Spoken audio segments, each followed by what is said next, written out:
In this video, I'm going to show you how to export stems in Serato Studio. Now, the first thing you have to do, you want to open your project, and then of course you want to go to the top right here and click on Export, and you want to click on Export Audio File.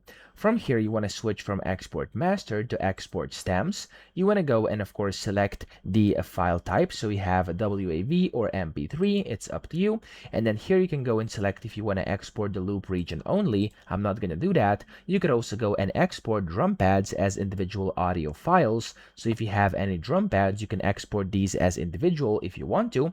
And then here you could also go and decrease audio output for stem files by 6 decibels. So it's up to you. I'm going to go and do this and click on export, and it's going to ask you where you want to export. I'm going to go to downloads. You can give it a file name. I'm going to type in sample, for example, audio like this. I'm going to click on the save button, and there we go. As you can see, it's going to start exporting just like this, and your stems have been exported. That's how easy it is. I hope this video helped you out. If it did, please subscribe to the channel and help me out as well.